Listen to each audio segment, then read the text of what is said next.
Boa tarde a todos, sejam muito bem-vindos à Sala 2. Nessa sala nós teremos 3 trabalhos da área de ecologia. Espero que todos gostem dos trabalhos, das apresentações. Gostaria de deixar aqui algumas questões iniciais para um bom andamento da sala. Nós teremos as 3 apresentações de trabalhos, né, que vão passar um na sequência do outro, e ao final, assim que vocês tenham dúvidas, eu sugiro que vocês vão anotando, né, e aí ao final as 3 autoras estarão presentes aqui para poder tirar as dúvidas que eventualmente ocorram. Então, eu solicito que os 3 trabalhos, que a gente possa já iniciar a apresentação, e um bom trabalho a todos, né, que a gente tem Hoje é o primeiro dia de apresentação, né, então é sempre aquele dia com muitas interrogações, então que a gente tenha um excelente tarde de trabalhos e que a gente goste bastante aí das apresentações e deixar as dúvidas, então, para o final. Tá bom? Muito obrigado mais uma vez a todos, e obrigado e parabenizo as 3 autoras dos trabalhos da sala de ecologia.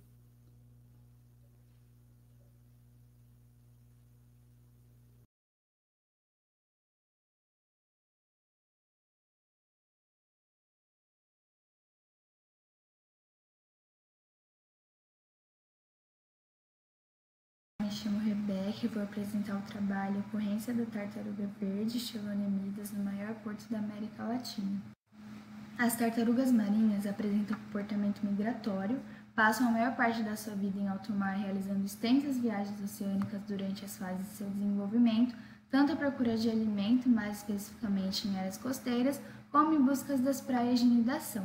O estudo foi realizado próximo ao Porto de Santos. O canal de navegação do porto faz parte do sistema estuarino de Santos e está inserido na localização metropolitana da Baixada Santista. Apesar das ações do controle das fontes de emissão de poluentes nesse ambiente, essa região é considerada crítica devido à contaminação química ainda presente nos diversos compartimentos do sistema, como água, sedimento e biota. A maior parte dos trabalhos com tartarugas são focados na reprodução, porém as chelonemidas apresentam comportamento a mais, visitando a região costeira atrás de alimentação.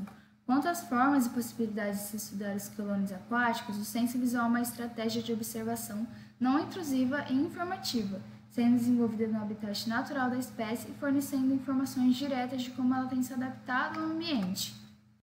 O objetivo do trabalho foi realizar uma contagem visual de aparições da tartaruga verde na superfície da água, verificar a influência de fatores ambientais e urbanos na atividade da espécie e analisar a distribuição sazonal da espécie na área de estudo.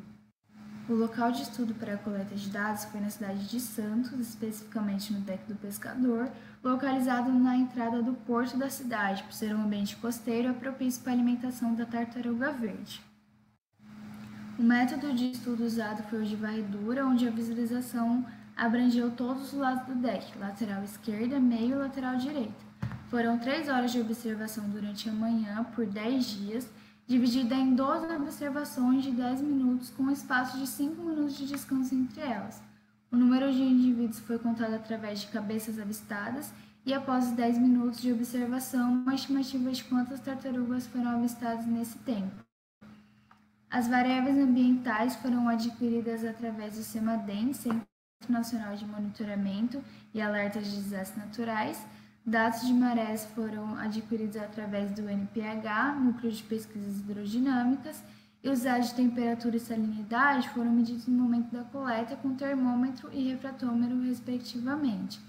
As variáveis urbanas que foram consideradas foram quantidade e movimentação de embarcações como barcos de pesca, canoas e navios.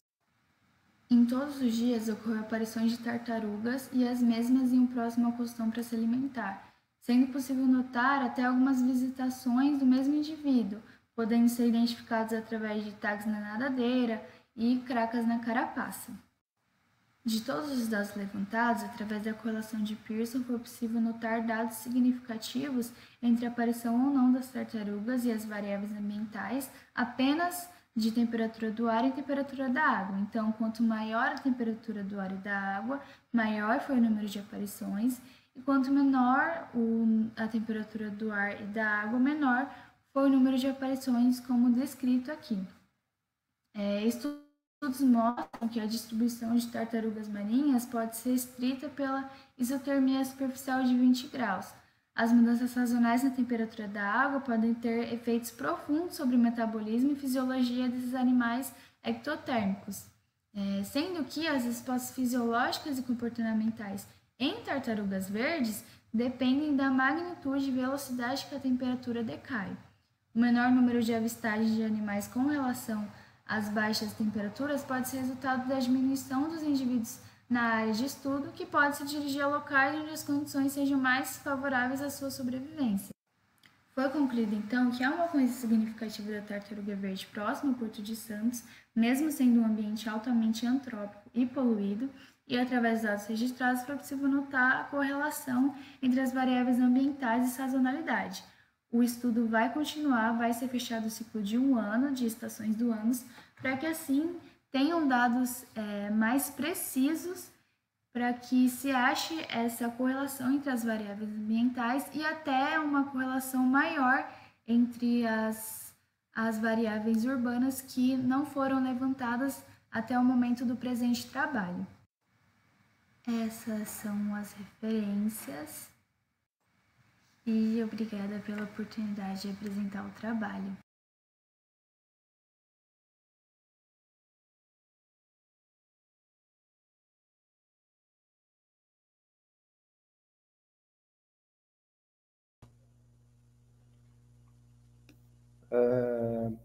Talvez para uma melhor dinâmica, o ideal é que as pessoas possam fazer, nós estamos com 13 pessoas na sala nesse momento, se puder fazer as anotações e a gente questiona para as 3 autoras no final.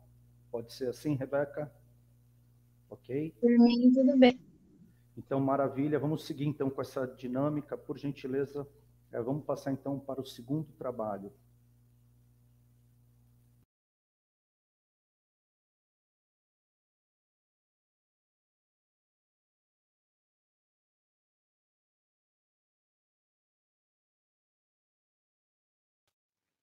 Eu me chamo Isabela Teixeira Silva e sou aluna do curso de Ciências Biológicas na Universidade Universitas UNG e dou as boas-vindas a todos que estão assistindo o 25º Congresso de Biólogos da CRBio-1. O meu tema é a presença de microplásticos na Unidade de Conservação Floresta Estadual de Guarulhos, São Paulo. A minha orientadora era a doutora Edna Ferreira Rosini e agora é o Dr. João Alexandre Saviolo Osti. Primeiramente, é importante destacar que o microplástico é um assunto relativamente novo, já que a sua descoberta foi feita em 1970, e mesmo assim há dezenas de estudos que confirmam a presença desse poluente em ecossistemas aquáticos de água doce ou nos oceanos Pacífico Norte, Pacífico Sul, Mediterrâneo e Atlântico Norte. Consequentemente, foi observado que a ocorrência desse poluente tem uma interação com a biota aquática, que pode confundir com o alimento e trazer alguns riscos para toda a cadeia trófica, já que ela é passada em todos os níveis, esse poluente, e também ela é muito prejudicial aos indivíduos que estão na base da cadeia, que podem, posteriormente, após ingerir, se tornarem férteis ou até mesmo vir a óbito. Outra coisa que é importante destacar é que as unidades de conservação são classificadas de acordo com seu tipo, sendo esse a unidade de proteção integral e a de uso sustentável. A Floresta Estadual de Guarulhos se encontra no tipo de uso sustentável e engloba o bioma da Mata Atlântica. Uma coisa que eu acho interessante destacar é que há sim alguns estudos voltados para a importância das unidades de conservação. Mais estudos voltados para as unidades de conservação na retenção do microplástico são praticamente nulos. Então, a principal coisa que eu quero destacar é que o trabalho busca entender qual a importância da unidade de conservação na retenção do microplástico. Sendo assim, o objetivo geral é analisar se realmente há ocorrência do microplástico na Floresta Estadual de Guarulhos e, caso haja essa ocorrência, avaliar a eficiência da unidade de conservação na preservação de seus corpos hídricos quanto à presença do microplástico. Já os objetivos específicos, nós iremos quantificar o microplástico, dividi-los tanto quanto fibra quanto fragmento, e também em relação à sua dimensão e suas cores. Essa quantificação será feita pela análise dos corpos hídricos, que são dentro da unidade de conservação ou que estão na zona de amortecimento. E depois quantificar os microplásticos de acordo com o período seco e chuvoso. Aqui nós podemos ver a área de estudo, que no caso a Floresta Estadual de Guarulhos possui 92 hectares, está localizada no município de Guarulhos e podemos ver que ela também está inserida no meio de uma área de proteção ambiental federal do Paraíba do Sul e faz divisa com o Parque Natural Municipal da Candinha. Então, é para ser um local extremamente conservado, né? Juntamente com os parques estaduais e o Monumento Natural Estadual, a Floresta de Guarulhos protege uma área total de 28 mil hectares, que tem por objetivo contribuir com a produção de água de qualidade para a região metropolitana de São Paulo. Aqui podemos ver o delineamento amostral, que constituiu de duas amostragens, sendo a primeira no período chuvoso, em fevereiro de 2021, e a segunda no período seco, em agosto de 2021. Na imagem, podemos ver os limites da Floresta Estadual de Guarulhos, onde estão inseridas as estações 1, que é um rio de baixa ordem, sendo o principal afluente do Lago Negro, e a estação 2 e 3, que também fazem parte do Lago Negro. Já a estação 4 está localizada no limite do perímetro da floresta, ou seja, as estações de 1 a 4 localizam-se dentro da floresta. A estação 5 está localizada na zona de amortecimento, fora da Floresta Estadual de Guarulhos e na confluência de um importante curso d'água que recebe efluente de um pesqueiro, de residências e também da indústria. A estação 6 está localizada a 100 metros à frente da estação 5.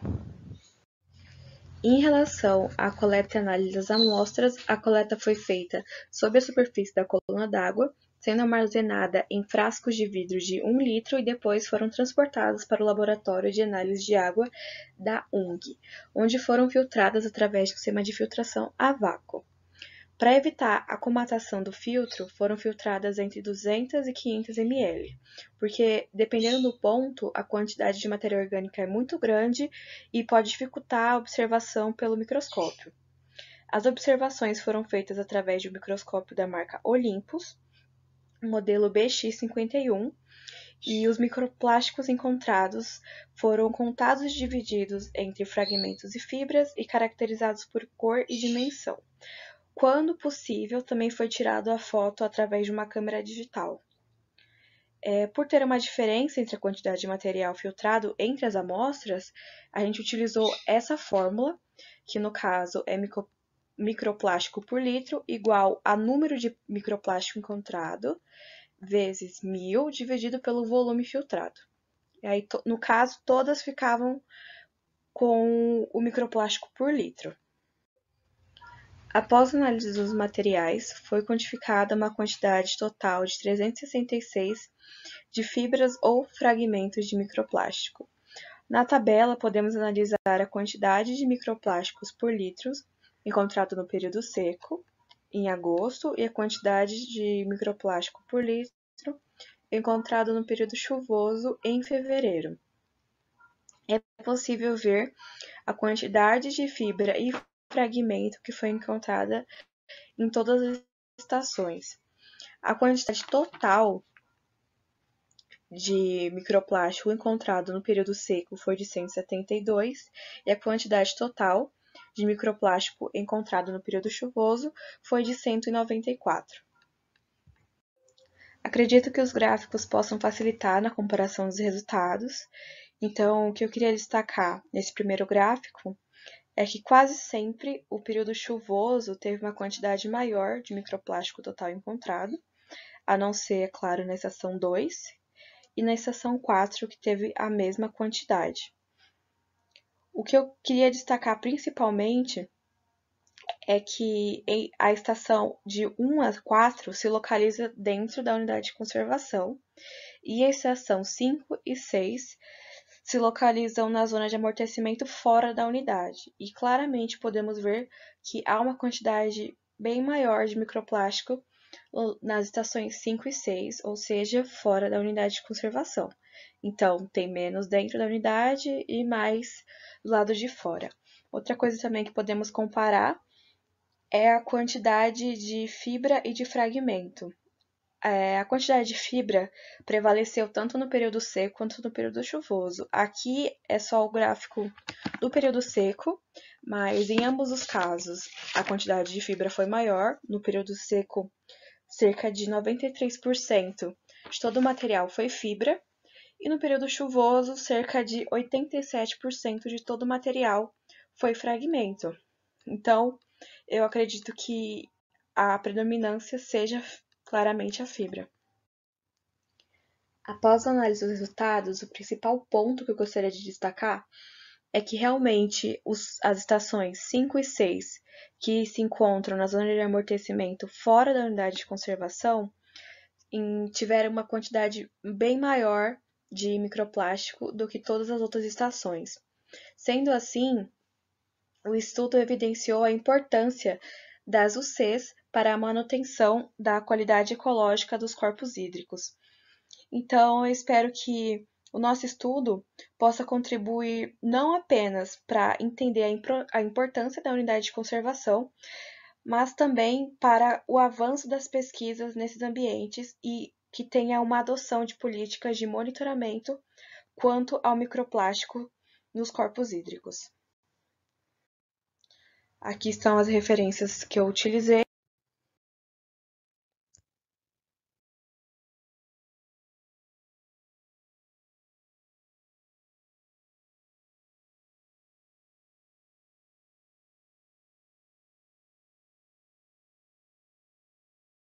Olá, meu nome é Renata Paraguaçu, eu sou aluna da graduação da Universidade Federal do Mato Grosso, integrante do Laboratório de Sementes Nativas e minha orientadora é a professora Patrícia Carlos de Oliveira. Eu vou estar apresentando para vocês o meu trabalho que foi desenvolvido entre os anos de 2020 e 2021, tolerância e sensibilidade ao alagamento na germinação e no estabelecimento de mudas de espécies com co-ocorrência no Pantanal e no Cerrado. Inicialmente, temos que ter em mente que as plantas não possuem adaptações somente nos adultos. As fases juvenis, tanto de germinação quanto de estabelecimento das mudas, são cruciais na determinação dos nichos de regeneração, que, por sua vez, eles vão determinar a amplitude do nicho ecológico e também a ocupação dessas espécies. Por exemplo, uma espécie adulta que ocorre em uma área de alagamento, ela pode ter adaptações para germinar e para sobreviver enquanto muda nessa mesma área. No entanto, isso não necessariamente ocorre. E por isso que é importante a gente estudar as variações ambientais em que essa espécie pode sobreviver na germinação e na fase de vegetação. Boa parte da vegetação do bioma Pantanal, ele é compartilhado com o bioma Cerrado. O Pantanal também é uma formação savânica, mas que passa por alagamentos periódicos, sendo que possuem períodos de seca e períodos de alagamento, em que no Pantanal Norte condiz com o período chuvoso. Com isso, o objetivo do meu trabalho foi identificar a tolerância ou a sensibilidade de espécies com co-ocorrência no Cerrado Pantanal a períodos de alagamento na germinação e seu estabelecimento enquanto muda. Foram feitas coletas nas cidades de Cuiabá, Várzea Grande e Nossa Senhora do Livramento, Mato Grosso, com matrizes com distâncias entre si de pelo menos 1 quilômetro. O meu trabalho foi realizado durante a pandemia do novo coronavírus SARS-CoV-2 e por isso foi realizada em casa, tanto a parte laboratorial quanto de casa de vegetação.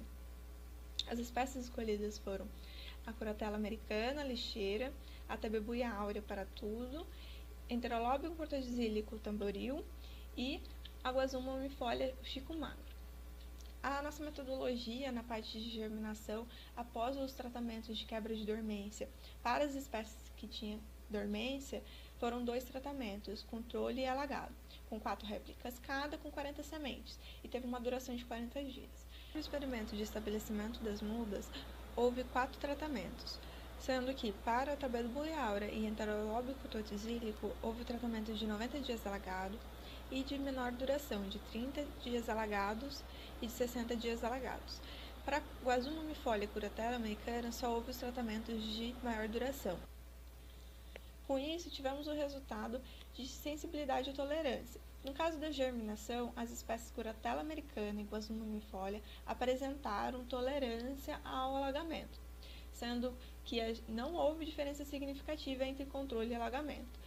Já os casos de Enterolobium e Tabebuia áurea, houve a sensibilidade ao tratamento. No entanto, Enterolobium cortozílico, que é o tamboril, ele não germinou nessa condição. Já o estabelecimento de mudas, houve a sensibilidade ao alagamento para todas as espécies no longo período de 90 dias alagado, sendo que Curatella americana e Guazuma umifolia não houve sobrevivência após o período. Por serem espécies de crescimento lento, elas foram submetidas ao tratamento de alagamento ainda muito pequenas, diferente de Enterolobium e Tabebuia, que não tiveram alagamento total. Mas elas também foram sensíveis a 90 dias de alagado, mas a sensibilidade foi menor. Já para as condições de 60 dias alagados e 30 dias alagados, elas sobreviveram pelo menos 40%, identificando assim tolerância ao alagamento para essas espécies. Portanto, todas as espécies testadas apresentaram algum grau de tolerância à inundação, seja em sementes ou em mudas, permitindo que sejam consideradas em práticas de restauração a áreas alagáveis. Essas são as referências utilizadas durante a apresentação. Eu agradeço. Muito obrigada.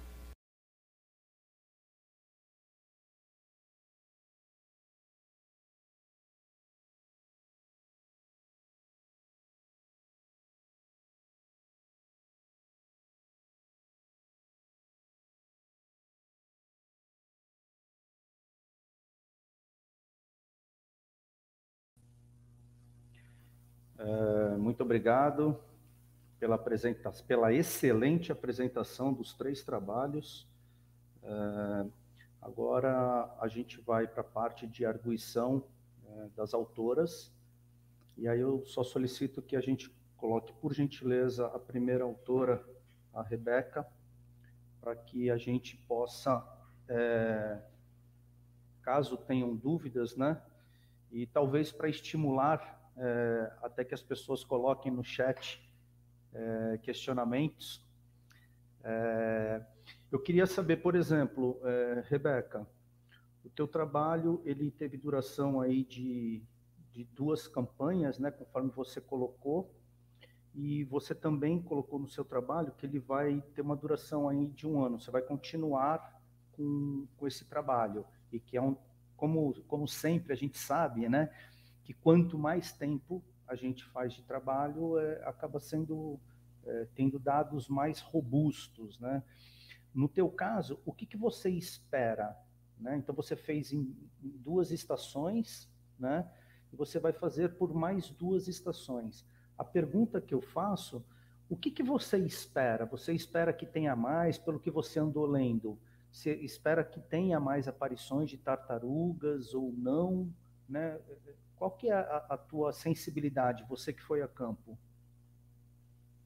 Eu acho que pensando no outono e no inverno, acho que as estações do ano elas estão bem bagunçadas, mas no outono teve dias que chegaram a 27 graus, e aí teve uma quantidade bem maior do que no inverno. Eu acho que eu estou fazendo primavera agora, a primavera também tá tendo dias bem quentes, então dá para se notar que agora nessas próximas campanhas provavelmente vai ter aparições bem maiores, uma quantidade bem maior, exatamente porque, segundo estudos, elas realmente preferem águas mais quentes, elas não gostam tanto dessa mudança brusca, e agora a gente está no final da primavera, agora verão, não vai ter mudanças bruscas na água, né? Vai se manter quente na maior parte dos dias, então eu acredito que vai ter uma aparição bem grande, assim como teve no outono.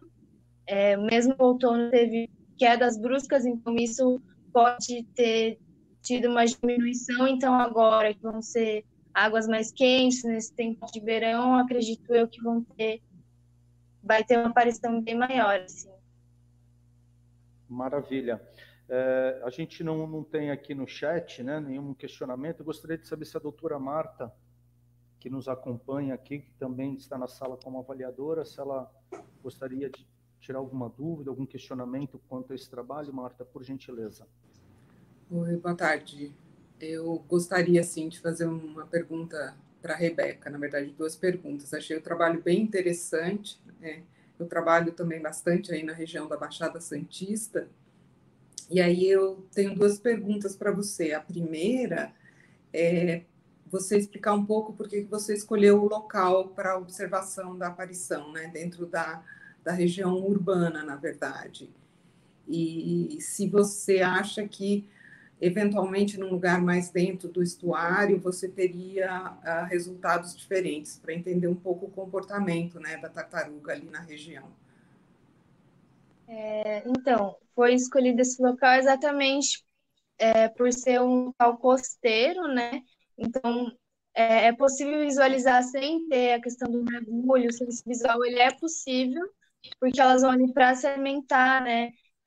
Foi feito um trabalho há muito tempo atrás, mas foi uma campanha menor, então a ideia foi realmente continuar e ver se tem essa questão da sazonalidade, se as estações onde elas podem mudar a aparição ou não, o que mostra que muda sim no inverno, que foi uma temperatura bem mais fria, né? Deu para ver que tinha uma ou outra tartaruga perdida, né, na migração. Boa parte foi para migração e ali ficou só algumas. E vendo outros trabalhos, dá para se você for mais para dentro, talvez na laje de distância ali, possa ver até outras espécies, né? Eu consegui assim identificar uma careta, né, nesse trabalho. Ela não estava no costão, ela estava em uma área mais aberta, provavelmente passando por migração, então em um ambiente não tão costeiro e urbano, talvez se ache também outras tartarugas, um comportamento diferente, mas ali realmente a tartaruga verde ela vem para se alimentar e outros trabalhos normalmente vão ver a questão da reprodução, e ali a gente consegue ver o comportamento delas irem se alimentar, delas ficarem nadando bastante ali, conforme vai passando a tarde, elas já vêm menos, então elas fazem o exercício de apneia durante a manhã, durante a tarde, e aí no final do dia elas já começam a ir para o mar aberto novamente. Tá joia, obrigada. Rebeca, nós temos alguns questionamentos lá no chat. O doutor Giuseppe pergunta se o trabalho vai continuar, até uma indicação, tá? Que talvez fosse ocorrência preliminar, né? Já que é um trabalho que está em continuidade, né? Vai ficar aí por mais 2 campanhas, não é isso?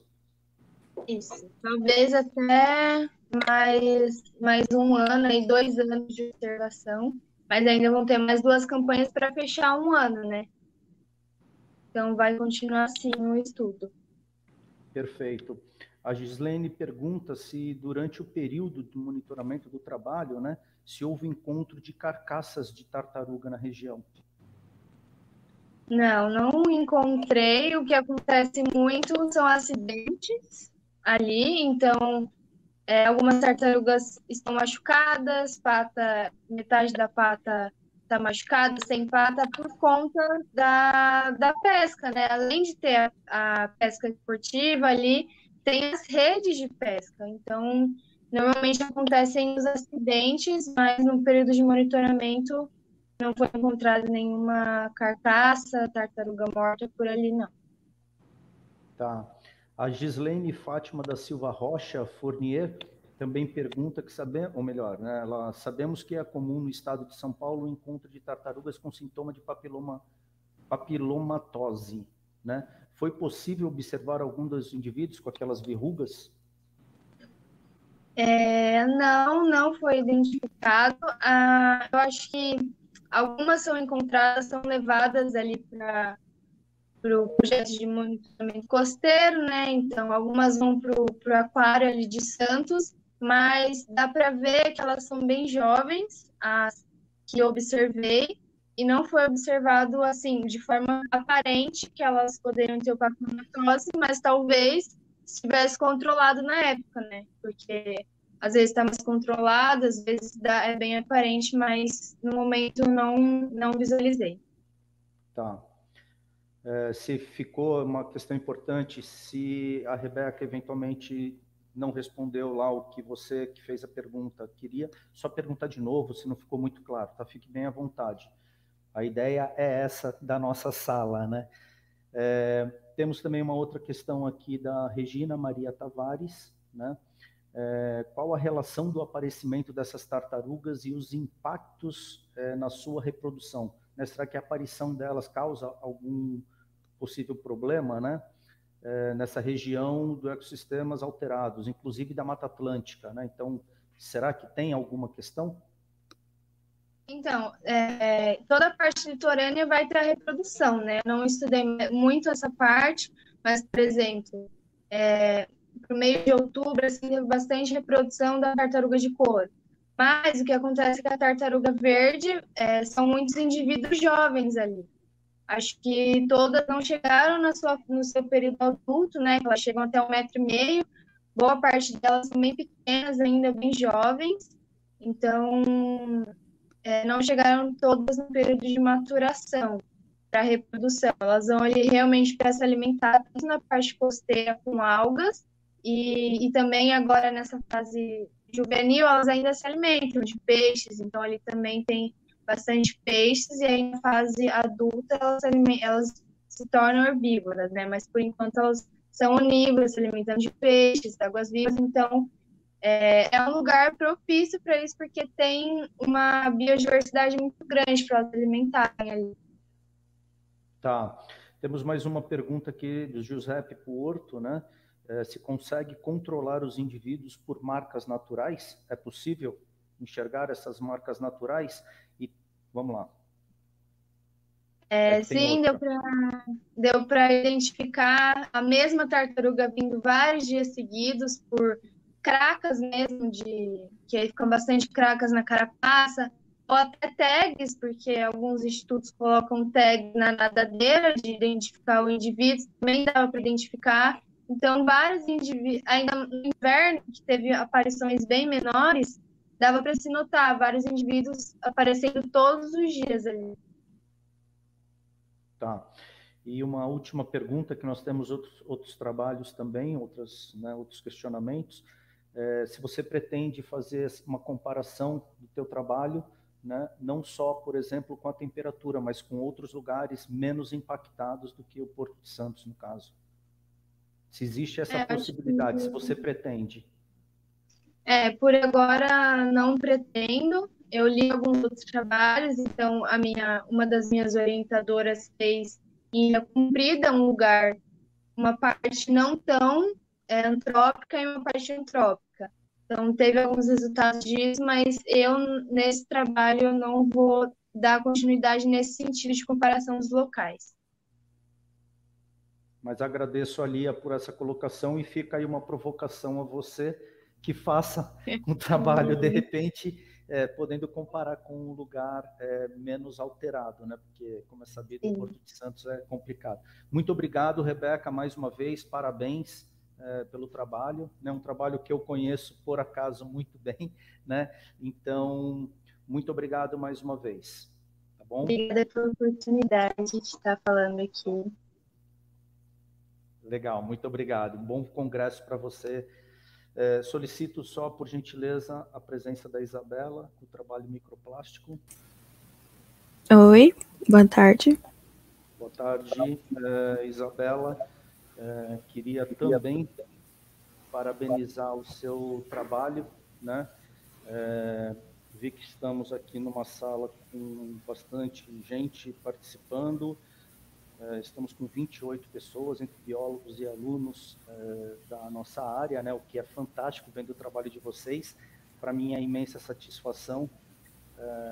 Estamos com a presença do Dr. João Alexandre Saviolo Osti, um grande amigo de longa data, um grande biólogo. Então, eu tenho certeza, se ele fez parte desse trabalho, e pelo que a gente viu, o trabalho de fato está muito bom. Eu tenho algumas questões, começando aqui, mais uma vez, uma provocação, e eu já vou lá para o chat já. A doutora Marta também já se posiciona. Mas uma questão interessante, Isabela, que eu tenho acompanhado bastante, a gente também tenho feito um trabalho aí também com peixes aí, com microplásticos, também em unidade de conservação aqui na Baixada Santista, e eu queria saber se você chegou a imaginar o porquê que, se vocês aí no grupo, né, chegaram a tentar imaginar o porquê que no período chuvoso vocês acabaram encontrando mais microplástico. É difícil, é uma questão que talvez a gente não tenha respostas, mas assim, se de repente vocês chegaram a discutir alguma coisa sobre? A gente discutiu sim, a gente pensou que pela lógica, quando chove, o sedimento tende a remexer, né?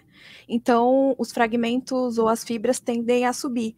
Uma coisa que eu achei bem interessante, por exemplo, é que no período chuvoso, fragmentos maiores, com a dimensão maior, apareceu em maior quantidade. Então, também acredito que seja por causa disso, porque tendeu a mexer na água mesmo, e como a gente fez a coleta na coluna d'água, então, talvez um sedimento tenha um pouco mais, mas quando choveu deu para pegar essa quantidade maior e um pouco mais pesada. Uma questão provocativa só, né, antes de passar a palavra para a doutora Marta. Período chuvoso talvez tenha muito a ver com um período que venta muito, entendeu? Então, esses fragmentos, né, todo esse microplástico pode vir embora vocês até na área controle de vocês, né, que é fora, na zona de amortecimento, vocês têm muito mais do que lá dentro da unidade de conservação. Mas é possível que isso, com o vento, período de chuva, acaba tendo muito vento, acaba também levando de forma pelo ar, né?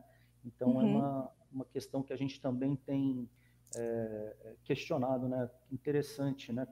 Interessante e ruim, né? Mas é um resultado muito bacana. Eu gostei bastante do teu trabalho, tá? Obrigada. É bem interessante mesmo a parte do vento, se relacionar com a costa, né? O ambiente costeiro é bem interessante relacionar. E aí a Regina Maria, só também coloca aqui, Regina Maria Tavares, né? Que as chuvas também acabam carregando, né? Que está lá em cima da montanha, acaba vindo para o corpo hídrico e é onde você coleta. Então, isso é bastante interessante mesmo. Doutora Marta, alguma colocação? Oi, boa tarde, Isabela. O João roubou a minha pergunta, porque eu olhei aquela tabela e fiquei bem curiosa também, né? A gente vê que no total até tem uma diferença, mas não é uma diferença tão grande, mas os fragmentos mostraram uma diferença aparentemente significativa ali no período de chuva, né? E eu pensei também, acho que a tua explicação de ressuspensão, eu acho que em parte é isso, mas também o carreamento superficial, né, que foi levantado aqui para dentro do corpo d'água. E aí eu tenho dúvidas com relação à metodologia. Você fez 2 períodos, né, de estiagem e de chuvas. Na parte metodológica, você teve dificuldade com material em suspensão na hora de fazer a leitura, a identificação, né? Como é que isso funcionou na prática para fazer o levantamento ali no microscópio? Eu não achei tão complicado. No começo a gente pensou que podia ser um pouco complicado, ainda mais por causa da matéria orgânica, né?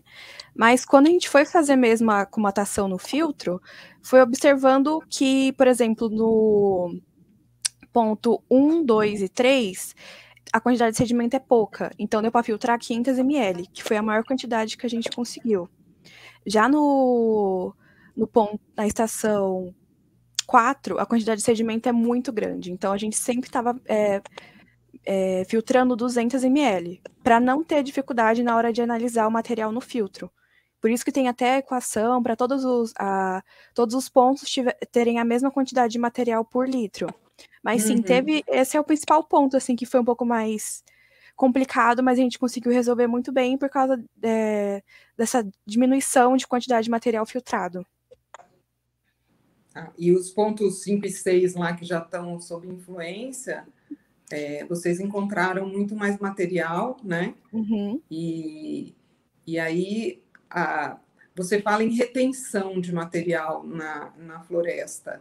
Como é que você interpreta, então, essa diferença entre o que você encontrou numa área protegida e o que você encontrou numa área onde você não tem uma proteção, né, de cobertura vegetal e tem mais influência antrópica? Eu interpreto que o principal ponto que eu queria chegar é que a unidade de conservação tem uma eficiência, sim, na retenção do microplástico, né? Que é o que eu realmente queria ver. Primeiro, eu queria ver se existia. Porque eu falei, uma unidade de conservação talvez não exista, mas a gente vê que, mesmo sendo um local protegido, ainda tem, né? Então é uma coisa a se preocupar. Mas o bom é que, pelo menos, a quantidade é menor. E eu interpreto que a quantidade de ser bem grande, igual a gente passou lá que o ponto 5, ele é alimentado já por uma quantidade de água que vem da população, que vem de pesqueiro, de indústria, então era bem lógico até ter uma quantidade bem maior, mas eu fiquei feliz com o resultado, não tanto por existir, mas por ter uma quantidade menor lá dentro do que lá fora. Eu acho que é isso mesmo. A minha única dúvida é com o termo retenção, Isabela. Retenção, porque parece que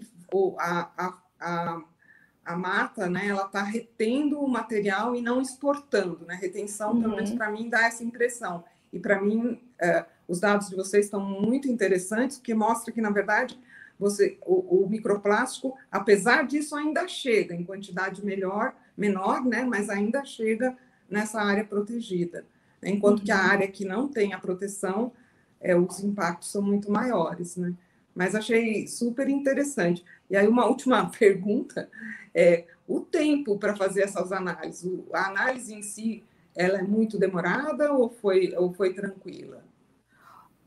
Na realidade, a coleta, ela foi feita 4 coletas. Na verdade, foi feita 6, mas depois a gente acabou pegando 4, e aqui eu só expus 2, que foi o período chuvoso e o seco. Mas a coleta foi só um dia, né? A gente vai lá, coleta e deixa o material guardado. E já na análise foi feito mais ou menos o período de agosto, e eu fiz o período seco e chuvoso no período de agosto. Nesse período, eu já tinha a filtração já tinha sido feita, e a análise no laboratório demorou cerca de 6 horas, 5 a 6 horas, das 2 estações, né? Do período seco e chuvoso. E depois eu fiz outras análises da primavera e do outono, que eu fiz 4, mas eu não expus as 4. E nessas outras eu também demorei mais ou menos umas 5 horas. Que você vai treinando o olho, 2 horas e meia por período. Período seco, chuvoso, 2 horas e meia. Interessantíssimo. Até que é um tempo razoável, né? Não é um foi razoável. Legal. Obrigada, Isabela.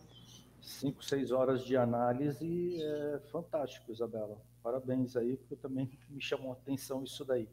Tem uma questão muito interessante, do trabalho, na verdade, de vocês, ele é tão importante, né, que quando a gente trabalha dentro de uma unidade de conservação, que retorno que a gente dá enquanto biólogo, enquanto aluno de biologia, né, que retorno que a gente acaba dando com esses dados, né, retornando para a sociedade. Isso é uma coisa importante. E aí o Dr. Giuseppe faz um questionamento. Se vocês pensaram em retornar para a administração da unidade de conservação com esses dados, ou se de repente vocês já fizeram. Vocês têm algum plano ou ainda não, está meio no começo e vai seguir, enfim? Como é que vocês pensaram, Isabela? A gente ainda não teve o plano, mas eu acho que é uma excelente ideia, porque eu achei uma coisa muito, muito importante para ser mostrada, né, para a administração, só que como eu ainda estou fazendo, eu vou entregar meu TCC agora no mês de dezembro, e eu pretendo colocar o máximo possível de possibilidades para o que está acontecendo, e tem mais o levantamento, igual eu falei, de 2 períodos, né, que vai ser de todas as estações, e aí eu queria deixar bem claro, para não ter dúvidas, e aí sim, acho que eu posso conversar com o João, para a gente conversar lá na floresta, porque o legal é que esse projeto já estava sendo feito pela UNG, né? A UNG fez uma parceria com a floresta para analisar alguns pontos, alguns elementos químicos e físicos do local. Então, eu acho bem legal. Pode ser uma coisa bem interessante para a gente mostrar assim. Essa colocação do Dr. Giuseppe, ela é muito boa. E tem na verdade, não é uma pergunta, mas é uma corroboração do teu trabalho, né? Colocado pela Regina Maria Tavares, né? Que Guarulhos é uma cidade altamente industrializada, né? Então, infelizmente, né, para o meio ambiente, que todos nós aqui, né, estudamos e gostamos e viemos para essa área muito por conta disso, infelizmente a gente encontra microplástico lá dentro da unidade de conservação. Isabela, muito obrigado, parabéns mais uma vez pelo trabalho teu e da sua equipe, espero que continue e que vocês tenham essa atitude de depois de dar um retorno para a unidade de conservação, que isso é o mais legal, né? Existe sim a divulgação científica, né, que é o que você está fazendo aqui, publicações futuras, mas tem aquela publicação para chegar na população também, porque a população acaba não lendo, né, o artigo científico, a população no modo geral, né, e quando você dá esse retorno dessa educação ambiental, isso daí é fantástico. Então, espero que vocês caminhem para esse lado também. Tá bom? Sim, eu pretendo, sim, falar sobre a divulgação científica, que eu acho que é um ponto muito importante na biologia, né? Eu acho que a gente tem muito que trabalhar com a população junto. E, enfim, eu agradeço a todos pela participação e muito obrigada pelas perguntas. Só antes da gente sair, vou aproveitar aqui 2 colocações. O projeto será apresentado ao Conselho da Unidade de Conservação. O João, um dos autores do trabalho, coloca, né, que vai ser apresentado sim. Então, isso é direto para o Dr. Giuseppe. E a bióloga Lia, a fiscal do Conselho Regional de Biologia, ela coloca, Isabela, se chegou a estudar como a floresta consegue impedir, se existe essa ideia desse estudo, né? Tem como, se vocês chegaram a fazer esse estudo, né, se a floresta consegue impedir ou minimizar a entrada do material? Eu acredito que seja sim, a floresta ajude, porque é uma mata fechada em volta, mas a gente ainda não fez esse levantamento dessa hipótese e achei um argumento bem legal, porque a gente pode até pensar agora, mais uma coisa para pensar, mas eu acredito que sim, que a floresta ajude bastante a evitar que o material chegue por causa dela ser bem densa. Talvez aí fica uma dica para os autores, o uso do solo também, né? Uhum. De repente fazer uma correlação aí com o uso do solo, se tem mais árvores, menos árvores, né? Enfim, mas aí tem que ser da bacia hidrográfica, porque isso tudo acaba vindo com a água. Mas legal, parabéns mais uma vez, Isabela, muito obrigado. Obrigado, eu. Vamos ao terceiro trabalho.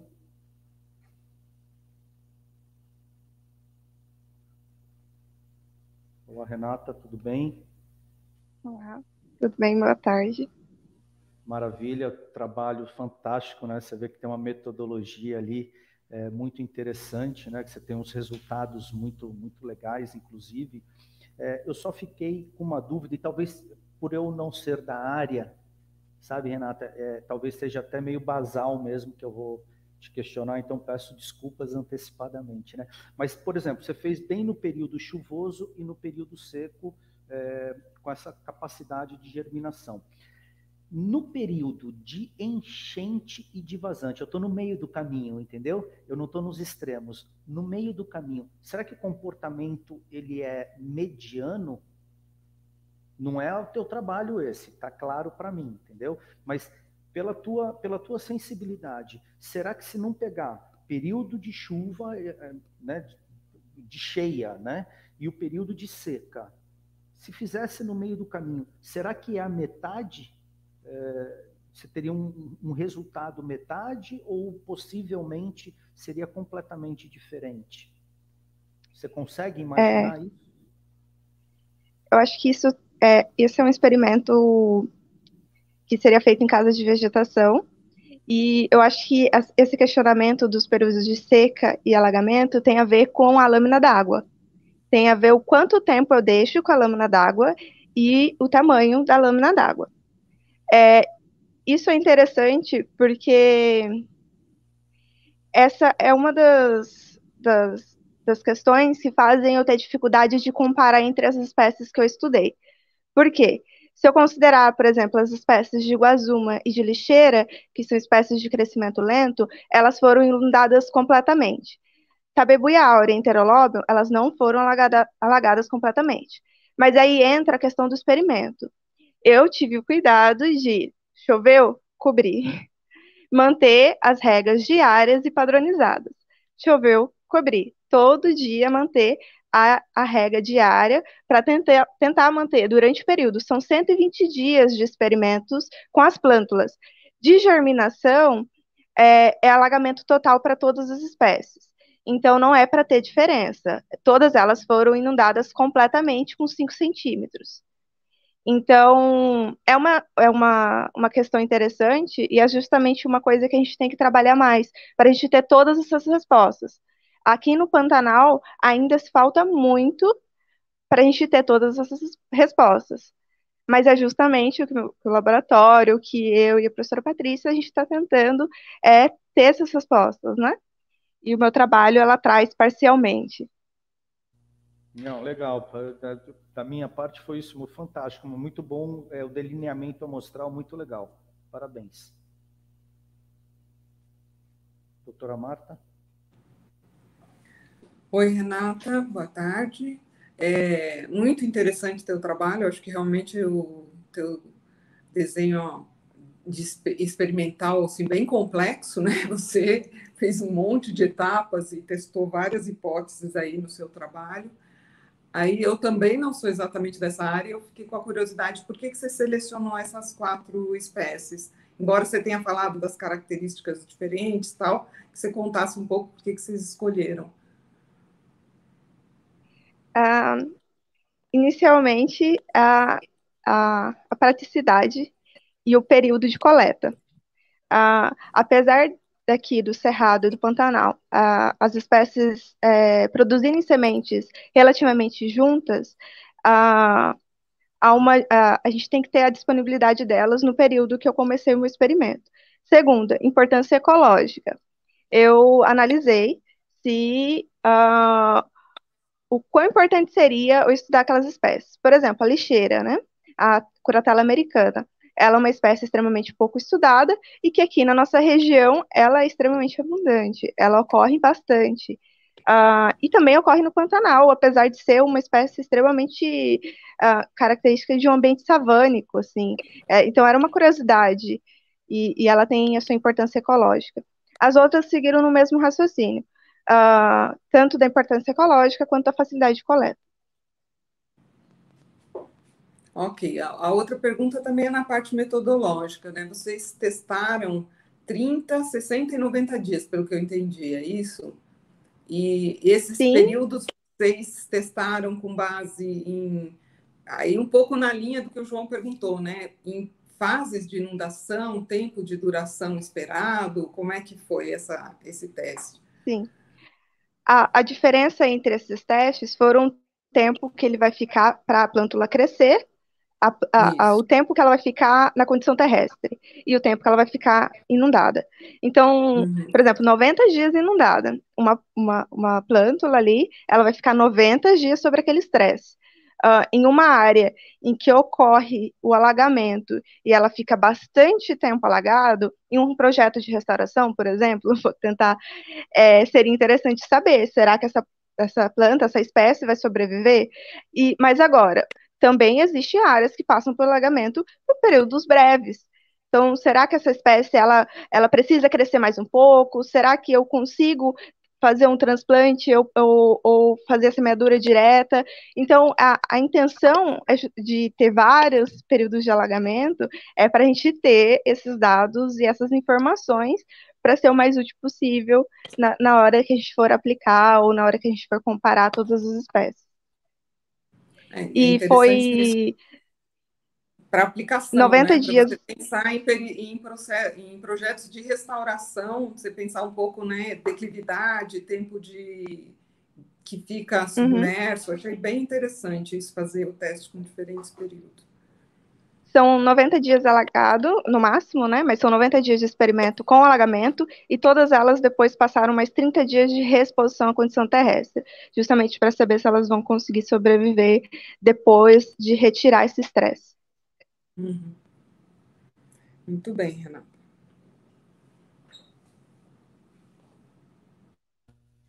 Sensacional, tá vendo? Quando a gente vai ouvindo ali com a pessoa, por isso que assim, ó, queria fazer aqui uma colocação, né?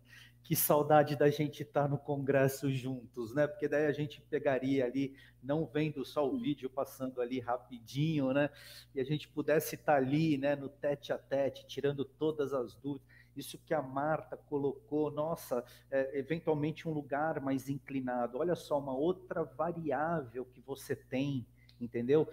Um lugar que eventualmente não fique de fato alagado, mesmo no período de enchente. Será que ela trataria da mesma forma? Olha só se a gente estivesse ali, né?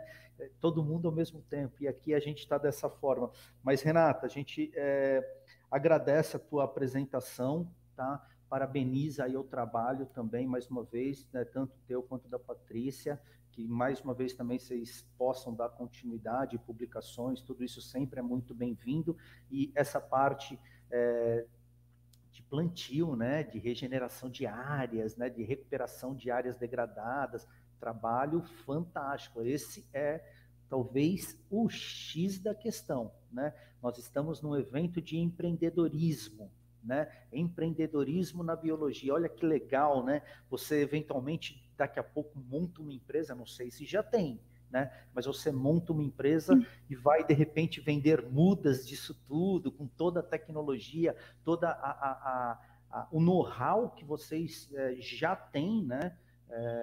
Estão ali, né? Estão trabalhando nisso daí. Por que não pensar nesse caminho? Eu acho que pode ser sim uma ótima, mas parabéns pelo teu trabalho também, tá bom? Obrigada. Dessa forma, então, a gente encerra as atividades dos trabalhos de hoje. Amanhã, no mesmo horário, nós teremos outras, né? Vocês podem ver lá na programação. Nós temos agora se eu não me engano, uma mesa redonda, né? Me falha agora aqui, mas a gente se encontra aí no meio do evento. Muito obrigado pela presença de todos. Muito obrigado aos avaliadores, Marta, Giuseppe e José Carlos também que está presente. Muito obrigado a todos e a gente se encontra, então. Um forte abraço.